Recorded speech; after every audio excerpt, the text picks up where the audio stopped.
अवध ओझा का आज दिल्ली में आम आदमी पार्टी में शामिल होना न केवल दिल्ली में बल्कि उनके पैतृक जिले गोंडा में भी चर्चा का विषय बन गया। ये घटना उनके मित्रों और परिचितों के बीच विशेष रूप से हलचल का कारण बनी। अवध ओझा जो अपने विचारशील व्यक्तित्व, ऐतिहासिक, सामाजिक और राजनैतिक मुद्दों पर अपनी राय और यूपीएससी के मशहूर टीचर के रूप में जाने जाते हैं, उनका ये राजनीतिक कदम उनके बचपन के दोस्तों और सहयोगियों के लिए आश्चर्यजनक था।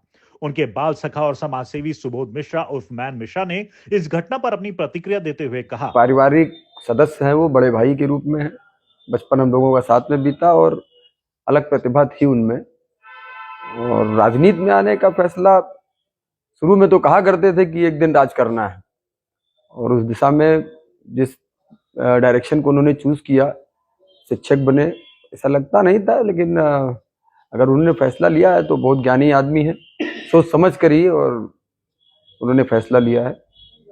जो पार्टी ज्वाइन किया उन्होंने, उससे अब दिल्ली के मौसम के हिसाब से तो हम लोग को भी लगता है कि अनुकूल रहेगा उनके। जो अक्सर बात करते थे कि एक बार चुनाव लड़ूंगा तो जरूर, अक्सर अपने उनके वीडियोस में देखते हैं। एक कसक थी उनके अंदर शुरू से। हम लोग एलएलबी कर रहे थे लखनऊ यूनिवर्सिटी में, तो उस वक्त की बात है। वैसे उनके अंदर थी बहुत बचपन से ही, क्योंकि एक ग्लैमर दिखता था उनको इस सब चीज़ों में। बहुत सामान्य परिवार से आते हैं, तो कहीं ना कहीं बहुत फेस किया उन्होंने शुरुआती दौर में। एमएलए के बेटे, एमपी के बेटे लोग रुआब धौस बनाते थे, तो उनके मन में कहीं ना कहीं एक सब कॉन्शियस उनके चल रहा था कि हमें करना है। और शायद अब समय आया। वो कहा भी करते थे कि एक बार चुनाव जरूर लड़ूंगा यार मैन में। तो हम कहते थे ठीक है, वक्त आएगा तो बिल्कुल आप देखिएगा।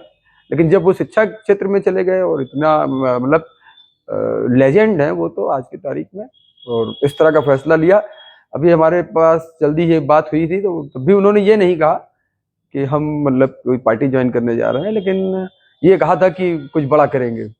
शायद यही बड़ा किया उन्होंने। सत्ता का पक्ष छोड़ के उन्होंने दूसरी पार्टी ज्वाइन की, कितना चुनौतीपूर्ण होगा? अवध ओझा जी के लिए चुनौती शब्द मैं क्या बताऊं, वो बहुत फेस किया उन्होंने। कोई भी चुनौती होगी, वो बहुत पारंगत हैं लड़ने में चुनौतियों से, और वो साबित करेंगे अपने आप को। मुझे तो लग रहा था कि उनके मनोस्थिति को देखते हुए, जो उनके मन में था शुरुआती दौर में, मतलब तो गोंडा से ही चुनाव उनको लड़ना चाहिए था। गोंडा मतलब गोंडा, स्पेशली गोंडा लोकसभा, इससे नीचे मैं नहीं मानता था कि वो कभी चुनाव लड़ेंगे, क्योंकि उनके व्यक्तित्व के अनुरूप विधानसभा छोटी चीज है जहां तक मेरा मानना है आज की तारीख में। और इनिशियल फेज को देखिए तो बहुत स्ट्रगल रहा उनकी लाइफ में, बहुत। तो अब वो दिल्ली में एक अच्छा मुकाम उनको मिल चुका है, और मौसम ठीक है दिल्ली का उनके लिए। आप भारतीय जनता पार्टी से जुड़े हो, तो आपके मित्र, काफी क्लोज मित्र आम आदमी पार्टी, दोनों मतलब एक दूसरे के अपोजिट। और देखिए, मेरा अपना जो मानना है, पहली बात तो मेरे पारिवारिक सदस्य हैं और बड़े भाई के रूप में हैं, जो सीनियर थे 2 साल। अलग बात है कि हम लोगों में बहुत बनी, और आज भी वैसा ही है। और मैं जहां तक अपना व्यक्तिगत बात करूंगा, आप चूंकि पटल पे रखने की बात हो जाएगी, मैं ब्रजभूषण शरण सिंह से जुड़ा हूँ, उनके प्रिंसिपल को मानता हूँ। और कहीं ना कहीं उनका जो वर्किंग स्टाइल है, उनकी जो सोच है, निचले से निचले तबके से लेके हर वर्ग को लेके साथ में चलने पर, और हर जगह उनका मतलब पहुंच रखते हैं। और सामर्थ्य इतना हो गया तो उनका, या नहीं बीता तब उन्होंने बनाया चुनौतियों को स्वीकार करते हुए। वो सामाजिक एक रूपता बनाने की मिसाल है।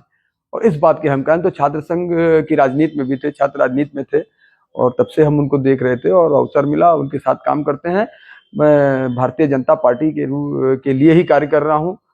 ये शायद आपका सवाल मेरे लिए टफ है इसका जवाब दे पाना, लेकिन मैं ब्रजभूषण शरण सिंह के साथ हूँ और अवध ओझा जी के भी साथ हूँ। वो मेरे निजी ताल्लुकाती हैं और निश्चित रूप से विद्वान है। अगर उन्होंने कोई फैसला लिया है तो बेहतर है, और बेहतर से बेहतर होगा वो। उसमें मुझे कुछ सोचना समझना नहीं। अगर वो दिल्ली बुलाएंगे तो हम लोग जाएंगे, उनके लिए खड़े होंगे। खूब तरक्की करें, इतना नाम कमाए जैसे उनका सपना था। जब अब तो अपने मोटिवेशन में लोगों को कहते हैं अपने वक्तव्य में कि राजा बनना ये है, तरीके बताते हैं, लेकिन वो जब ऐसा कुछ नहीं था, सोशल प्लेटफॉर्म नहीं था, कुछ भी नहीं था, 4 आदमियों का ग्रुप था।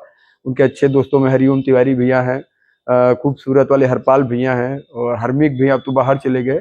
ऐसे नदीम अब्बासी उनके अच्छे दोस्त, शमीम उनके अच्छे दोस्त, शाकिर भाई, मतलब इन लोगों में भी वो कहते थे राज तो करूंगा एक दिन। तो वो जो बचपन का सपना था, कहीं ना कहीं सबकॉन्शियस में था, और आज उसको धरातल पर साकार करने का अवसर आया। इतना तरक्की करें कि वो दिल्ली के मुख्यमंत्री बने। एक अन्य मित्र ने कहा, हम हमेशा से जानते थे कि अवध बड़े बदलाव की दिशा में काम करना चाहते हैं। उनका ये कदम गोंडा के लिए गर्व का क्षण है। हालांकि कुछ दोस्तों ने उनके इस कदम को लेकर अपनी शंकाएं भी व्यक्त की हैं। उनका मानना है कि राजनीति एक कठिन क्षेत्र है और अवध जैसे संवेदनशील और आदर्शवादी व्यक्ति को यहां टिके रहना चुनौतीपूर्ण हो सकता है।